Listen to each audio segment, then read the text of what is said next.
کیونکہ وہ جانتے ہیں اپنے حقوق کو. سورہ نساء کی سورہ نمبر 4 آیت نمبر 20 کے آیت میں لکھا ہے کہ آپ انہیں سونے کا پہاڑ بھی دے سکتے ہیں مہر میں, اور آپ اسے ایک آیت بھی سکھا سکتے ہیں, وہ بھی مہر ہے. اگر آپ کے پاس پیسہ نہیں ہے اور وہ آدمی کہتا ہے کہ میرے پاس پیسہ نہیں, میں آپ کو قرآن شریف کی آیت پڑھ کے سناؤں گا, وہ بھی مہر ہو گیا. تو مہر کی کوئی حد نہیں ہے, نہ نیچی حد ہے نہ اوپر حد ہے. اپنے اپنے سٹیٹس کے اکارڈنگ وہ مہر طے کر سکتے. اور یہ مہر کی کئی وجہ ہے. ایک وجہ ہے کہ مثال کے طور پہ اس لڑکی کے والدین نے اس کی پرورش کی, اسے گریجویٹ بنایا, تعلیم کے اوپر خرچہ کیا, تو مہر ملنے کے بعد اس عورت کی وہ اپنی جائیداد ہو جاتی ہے. وہ چاہے اپنے والدین کو دے, چاہے خود رکھے, یا اس کو کوئی بزنس میں لگا دے, کوئی تجارت میں لگا دے, اس کا حق ہے. تو مہر اس کی خود کی جائیداد ہے, وہ کچھ بھی کر سکتی ہے. اور مہر کا کوئی فکسڈ اماؤنٹ نہیں ہے, چھوٹا بھی ہو سکتا ہے, بڑا بھی ہو سکتا ہے. اور اس کے علاوہ یہ مہر اگر خدا نہ کرے, اللہ نہ کرے, اگر طلاق ہوتا ہے, ڈیورس ہوتا ہے, تو یہ مہر اس کے کام آ سکتا ہے. لیکن لوگ کو غلط فہم ہے کہ مہر صرف طلاق کے لیے, ایسا نہیں بات ہے. وہ مہر لے کے خود کو بزنس میں لگا سکتی ہے, اپنے والدین کو دے سکتی ہے. اور جہاں تک کہ اس کا خود کا سوال ہے, اسلام کے اندر جتنے فائنینشیل ایسپیکٹس ہے خرچہ اس کا, شادی کے پہلے ذمہ داری ہے اس کے والد کی اور اس کے بھائی کی, شادی کے بعد ذمہ داری اس کے شوہر کی اور اس کے بیٹے کی. آل فائنینشیل ایسپیکٹ, لاڈجنگ, بورڈنگ, کلودنگ, کھانا پینا, کپڑا, سب اس کو کمانے کی ضرورت نہیں. یہ حق ہے مرد کو دینے کا. تو financially she is more strong, she is very strong financially. جہاں تک کہ مالی حالات میں اسلام میں عورت کا درجہ بہت اونچا ہے. جہاں تک کہ بہن نے سوال پوچھا کہ طلاق ہونے کے ٹائم پہ اسے مینٹیننس کیوں نہیں ملتا, بہت اہم سوال ہے. پہلے ہم یہ جان لیں کہ جب اللہ سبحانہ و تعالی خواتین کو اتنے حقوق دیے, حقوق دینے کے باوجود اللہ سبحانہ و تعالی عدل کرتے ہیں, جسٹ ہے. کیونکہ جب بھی طلاق ہوتا ہے, گھاٹے میں جاتا ہے مرد اسلام میں زیادہ. کیونکہ جب طلاق ہوتا ہے اسے اگر وہ مہر نہیں دیا ہوگا, دینا فرض ہو جاتا ہے. بھلے وہ مہر 50,000 ہو, 1 لاکھ ہو, 5 لاکھ ہو, 10 لاکھ ہو, وہ اسے طے کرنا چاہیے. جب مہر دیتا ہے تو عورت کا نقصان کچھ نہیں ہوتا. اور طلاق ہونے کے بعد آدمی بھی شادی کر سکتا ہے, عورت بھی شادی کر سکتی. جب طلاق ہو جاتا ہے اسے مہر تو مل جاتا ہے, جب نئی شادی کرتی ہے نیا مہر ملتا ہے. آپ سوچئے, آدمی جب نیا شادی کرتا ہے اس کو نیا مہر دینے پڑتا ہے, تو آدمی نقصان میں ہے. اگر آپ یہ کہیں گے کہ طلاق ہونے کے بعد آدمی مینٹیننس بھی عورت کو دے, تو ہم کہیں گے یہ اللہ سبحانہ و تعالی حق کے نہیں ہے, نعوذ باللہ. ایسا کر ہی نہیں سکتے, نہیں تو مجھے لیکچر دینے پڑیں گا آدمی کے حقوق اسلام میں. میں اکثر تقریر کرتا ہوں عورتوں کے حقوق. لیکن جو لوگ اسلام کی بنیادی بات کو نہیں سمجھتے, انہیں یہ غلط فہمی ہے کہ عورت کا نقصان ہو رہا ہے. عورت کا نقصان نہیں ہو رہا ہے. اور عورت کو کچھ بھی اگر چیز کی ضرورت ہے, جیسے میں نے کہا, آدمی کا حق بنتا ہے کہ اسے دے.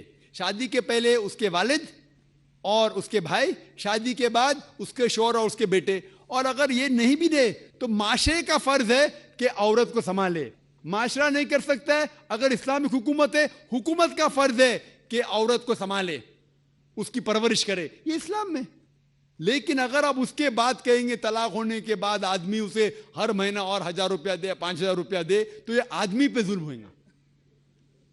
لیکن جو مہر طے ہوتا ہے شادی کے پہلے نکاح میں, کیا مجھے چاہیے 5 لاکھ روپیہ, اسے وہ سنبھال سکتی ہے.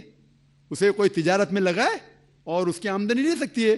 اگر کوئی شک ہے کہ ہو سکتا ہے میرا طلاق, کبھی بھی شادی ہوتی تو طلاق کا گمان تو رہتا نہیں دماغ میں کہ طلاق ہونے والا ہے, ہو سکتا ہے. لیکن اس کے لیے اسلام نے اسے الحمدللہ کئی چیزیں سے حفاظت کی ہے. تو مہر جو ہے اسے کئی فائدے ہیں. اور اس کے باوجود حدیث محمد صلی اللہ علیہ وسلم کی کہ اگر کوئی آدمی اپنی بیٹی جس کا طلاق ہوتا ہے اس کی حفاظت کرتے تو بہت ثواب ملتا ہے. تو اسلام میں جو طلاق شدہ عورت ہے اس کے لیے الحمدللہ کئی طریقے ہیں جس سے اس کی حفاظت کی جاتی ہے. جو آپ جو کہہ رہے ہیں وہ یہاں کے معاشرے کے بارے میں کہہ رہے ہیں, تو میں کہتا ہوں کہ یہاں کے خواتین کو اپنے حقوق خود پتہ نہیں, ان کی غلطی ہے, اسلام کی نہیں. ہمارے خواتین اور ہمارے مرد خود نہیں جانتے, طلاق کیسا دینا جانتے نہیں. غلطی کس کی؟ اسلام کی. اسلام کی نہیں, اسلام کے فالو کرنے کے مسلمان کی. اگر آپ اسلام کو جاننا چاہتے ہیں تو مسلمان کو مت دیکھیے. جس طریقے سے آج میں نے کہا, آپ اگر مرسیڈیز کار کو جاننا چاہتے کتنی اچھی ہے, اگر کوئی ڈرائیور جو ڈرائیونگ نہیں جانتا ہے اس کے پیچھے بیٹھا اسٹیئرنگ ویل کے اوپر اور مرسیڈیز کار کو ٹھوک لیتا ہے, تو غلطی کس کی؟ مرسیڈیز کار کی کہ ڈرائیور کی؟ ڈرائیور کی. اسے مرسیڈیز کار چلانے آتا نہیں. تو اسی لیے اسلام کو اگر جاننا چاہیے تو آپ قرآن کو پڑھنا چاہیے اور صحیح حدیث کو. یہ افسوس کی بات ہے کہ کئی مسلمان خود نہیں جانتے قرآن و حدیث میں کیا لکھا ہے, کس طریقے سے طلاق دینا چاہیے, کس طریقے سے برتاؤ کرنا چاہیے اپنی بیوی کے ساتھ. اسی لیے میں تقریر کر رہا ہوں, تو لوگوں کو قرآن اور حدیث کے قریب لے کے آؤں. Hope that answers the question. ماشاءاللہ دوستو, انتہائی خوبصورت جواب ہے. میں حیران تھا یہ جواب دیکھتے ہوئے. کافی چیزیں میرے ذہن میں آ رہی تھی. ایک تو یہ کہ اسلام ماشاءاللہ کتنا فلیکسیبل مذہب ہے, کتنے راستے رکھے ہیں. یہ ہو جائے تو یہ کر لینا, یہ ہو جائے تو یہ کر لینا, اگر یہ ہو جائے تو پھر یہ کر لینا, اور اگر یہ بھی نہ ہو تو پھر یہ ہو سکتا ہے. کوئی مذہب اتنی گہرائی سے ایکسپلین نہیں کرتا ہے. دوسری بات, ڈاکٹر ذاکر نائک صاحب, آپ دیکھیں کہاں سے بات شروع کرتے ہیں. شروع میں مجھے لگا کہ طلاق کا سوال تھا, آپ حق مہر اور جہیز پہ چلے گئے ہیں. یار جواب ہی نہیں دے رہے, گھما رہے ہیں بات کو. لیکن نہیں, وہ طلاق والا سوال پر آئے, مگر پہلے انہوں نے اس شادی کی اہمیت اور جو غلط رسومات ہیں کچھ, ان کو ایکسپلین کیا. واٹ اے مین, کتنی گہرائی سے اور سیدھی بات کرتے ہیں. سب سے اہم ترین جملہ جو اس میں ڈاکٹر ذاکر نائک صاحب نے کہا ہے, مسلمان کو نہیں اسلام کو دیکھیں. مسجد پر بیٹھ کر ممبر پر بہت سے کم علم مولوی ہوتے ہیں جو غلط فہمی پھیلا رہے ہوتے ہیں, ان کو نہیں قرآن پاک کو دیکھیں. بہرحال ایک تو یہ کہ اس میں مجھے بہت خوشگوار حیرت ہو رہی ہے, مجھے خوشی ہو رہی ہے کہ الحمدللہ ہم اس مذہب کے ماننے والے ہیں بطور مسلمان. گو کہ اس وقت اس ویڈیو پر رد عمل دیتے ہوئے میرا فرض بنتا ہے کہ میں نیوٹرل رہ کے بات کروں, لیکن میں یہ دیکھ سکتا ہوں کہ اس سے اچھا مذہب کیا ہوگا یار. اس میں اتنے راستے. آپ دیکھیں, ڈاکٹر ذاکر نائک نے کہا کہ جب طلاق ہوتی ہے تو مرد کا زیادہ نقصان ہوتا ہے. کیسے؟ میں سوچ رہا تھا کہ اس پر کیا وضاحت دیں گے, وہ کیا نقصان ہو جائے گا مرد کا. وہ تو الٹا اگر جھگڑے چل رہے تھے تو ادھر آزاد ہو جائے گا, تو ادھر اور سکون میں آئے گا ہمارے معاشرے میں جیسے سمجھا جاتا ہے. لیکن مرد کا نقصان زیادہ کیسے ہے؟ اس نے اپنی پہلی بیوی کو جس کو طلاق دی ہے اس کو حق مہر کی رقم ادا کرے گا, اور اب وہ اگر دوسری شادی کرے گا تو پھر وہاں پر بھی حق مہر کی رقم ادا کرے گا. کتنا خوبصورت. عورت کا نقصان کم کیسے ہے؟ عورت کو اس مرد سے حق مہر مل چکا ہے. یہ کوئی پیسے جمع کرنے کا ذریعہ نہیں ہے ہرگز, مگر بیلنس رکھنے کے لیے اسلام نے یہ اصول وضع کیے ہیں.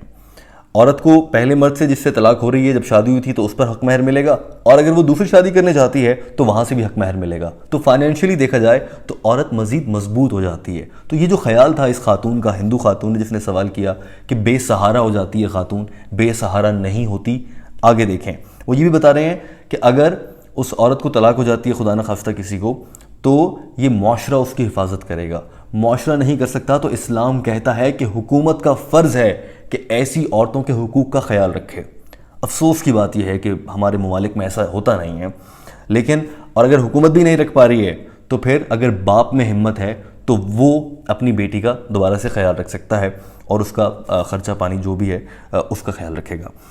دوستو, یہ میرے خیال سے اس طرح کے اصول, جیسے میں نے آپ کو شروع میں کہا کہ اگر یہ نہ ہو تو پھر یہ کر لینا, اور وہ اگر نہ ہی ہو پاتا تو پھر یہ کر لینا, اتنے راستے میں نے کسی مذہب میں اور کسی اس میں ایسا نہیں دیکھے ہیں.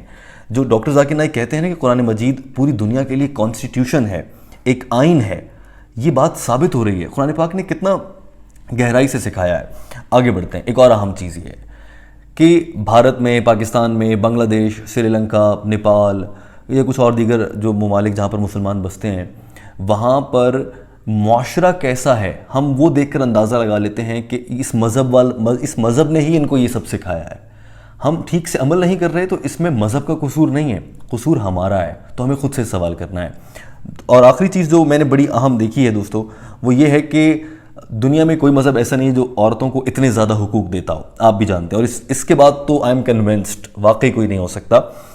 جہیز اور حق مہر پر اسلام یہ تک کہتا ہے کہ اگر کوئی ساس رشتے کے وقت یہ کہتی ہے کہ میرا بیٹا فلاں گاڑی میں گھومنا پسند کرتا ہے, ہنٹ دے رہی ہے, اشارہ دے رہی ہے کہ مجھے گاڑی چاہیے, یہ بھی گناہ ہے. مگر ہمارے ہاں انفارچونیٹلی افسوس کی بات یہ ہے کہ جہیز منہ پھاڑ کے مانگ لیا جاتا ہے, بلکہ ضد کی جاتی ہے. اگر جہیز میں یہ چیزیں نہ دیں تو ہم شادی نہیں کریں گے. یہاں پر جو ہے ہم سے غلطی ہو رہی ہے دوستو, اسے سنوارنا ہوگا. اس کے ساتھ ساتھ جو حق مہر والا اسلام میں کانسیپٹ ہے, ڈاکٹر ذاکر نائک نے ایکسپلین بھی کیا کہ وہ کیوں ہے اور اس کی اہمیت کیا ہے, وہ آپ نے دیکھا ہے. تو اس کے بعد آئی ایم کنونسڈ, اس ویڈیو سے میں 2 سبق تو بڑے لائف ٹائم کے لیے میں سیکھ چکا ہوں, امید ہے کہ آپ بھی سیکھیں گے. نمبر 1, اسلام میں عورتوں کے حقوق کا دفاع آخری حد تک کیا گیا ہے. اسلام میں یہ اس طرح سے بتایا گیا کہ اگر طلاق ہو جاتی ہے تو پھر یہ ہوگا, اگر ایسا ہو جائے تو پھر یہ ہوگا. ایسے اتنی گہرائی سے کوئی مذہب نہیں بتا سکتا. اور دوسری عام بات یہ کہ ڈاکٹر ذاکر نائک صاحب کا ماشاءاللہ سے مطالعہ اور علم دیکھیں آپ, وہ قرآن پاک کی آیات کا حوالہ بھی دے رہے ہیں, ایسی بات کرتے ہیں کہ دماغ کو لگتی ہے جا کر, آپ کنونس ہو جاتے ہیں. میں نے بہت سے ہندو پنڈت اور سری روی شنکر, سدگرو, یہ باقی جو ہیں, ان کی سپیچز بھی اس طرح کی سنی اور دیکھی ہیں. بٹ اتنا کنونسنگلی اور اتنی گہرائی میں اتر کر بات کرنا, اس ترتیب سے پوائنٹس گنواتے ہوئے چلنا, میں نے کسی بھی مذہب کے ماننے والوں کو ایسا کرتے نہیں دیکھا ہے. تو ہم دعا کرتے ہیں کہ ڈاکٹر ذاکر نائک جو ہیں وہ ایسے ہی ہم تک اپنا علم اور جو دین اسلام کی حقیقی روشنی ہے اس سے ہمارے دلوں کو منور کرتے رہیں جس حد تک ہو سکتا ہے, اور ہم اور آپ انہیں ایسے پسند کرتے رہیں. دوستو ویڈیو دیکھنے کا بہت شکریہ. آپ کی اس پر کیا رائے ہے اپنا کامنٹ کر کے ہمیں ضرور آگاہ کیجیے گا, ہمیں آپ کے فیڈ بیک کا انتظار رہتا ہے. ویڈیو دیکھنے کا بہت شکریہ.